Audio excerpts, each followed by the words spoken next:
When you look at problems in family business, you can almost attribute them to the failure to have proper boundaries between the individual family members. It's a very complicated matter. Oftentimes, roles define boundaries, and of course people need to observe and respect those boundaries within the family business.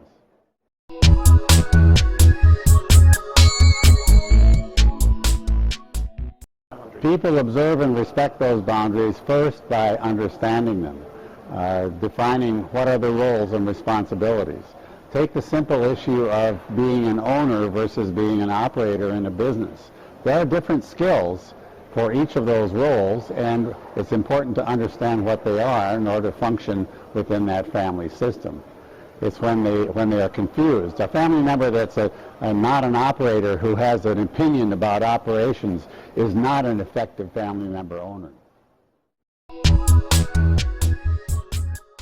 There are many different issues that arise with respect to boundaries, and it has to do with just, let's take money.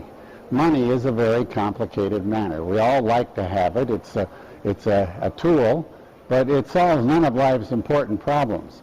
Yet, in families, parents tend to attempt to treat their children as equals. We raise our children, we're all equal. But now you get in the family business and you have different responsibilities. And so what happens is that you want to compensate according to contribution inside the family business. But if people don't understand the difference between competence and compensation and rewarding people for their contribution, they think they should get the equal amount. And of course that's a confusion about a boundary. I'm suggesting that as it relates to compensation, there is a need for understanding the foundation for how compensation is earned. And if a family member is an owner and is envious about the compensation of an operator, then that would be an example of their not understanding the boundary. Boundaries between siblings are very interesting. I just completed a 2-day work session with 4 brothers. They range in age from 32 to 45. And growing up in an all-male sibling structure, there was high level of competition, especially around sports. Now they're in business together, and they need to understand that being in business together requires a level of collaboration rather than to get sucked into arguing about who gets what. And yet, if they don't understand that difference, they don't understand the boundary between having grown up together and being brothers versus being partners in the business.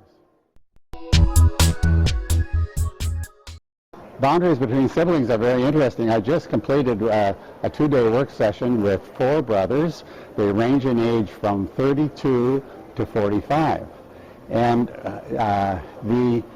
growing up in an all-male sibling structure, there was high level of competition, especially around sports. Now they're in business together, and they need to understand that being in business together requires a level of collaboration rather than to get sucked into arguing about who gets what.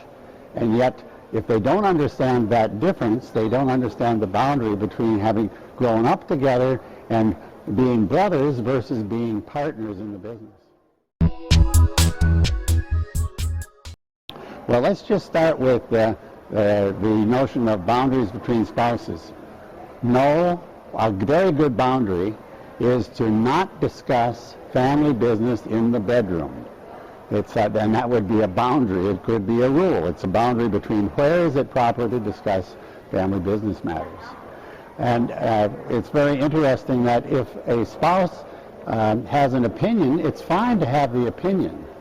But it's really important that the spouse not expect that his or her opinion will prevail. So by recognizing the boundary about having opinion about family business matters, but not pushing for the business adopting that viewpoint is a very important thing.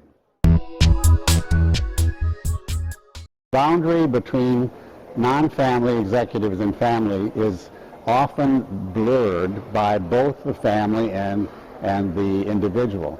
I've heard many families say, oh, he's just like family, or a person say, I'm just like family. But let me tell you, in the final analysis, you are either in the family or out of the family. It's binary. There's no in between. And so when there is confusion, when there is that attitude about I'm just like family, that says to me that there's some confusion about the roles and responsibilities. Well, first of all, spouses are family members. Okay, that's a very important thing to recognize. But the issue is, how does information flow inside the system? One of the things I've found very effective is to set up a family council or a family board that is not there to they're not there to deal with the operational issues. It's a place for information.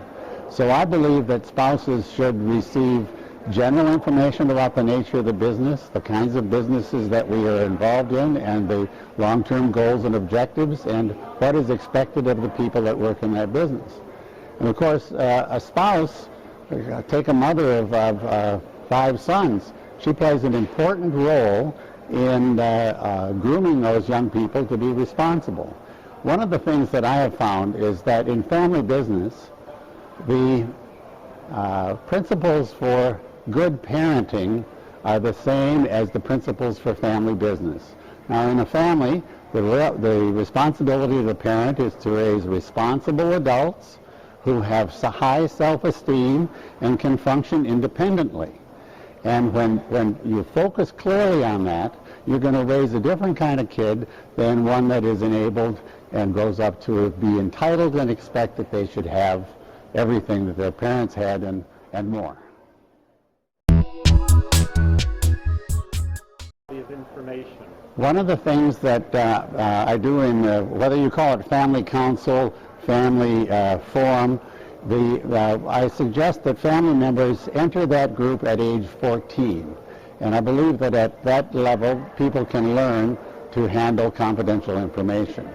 And so by learning that in the family, they're able to talk about many things. And so this sets the stage for family members to learn from other family members about finance, about decision making, about how decisions are actually implemented, good communications, and all that goes with that.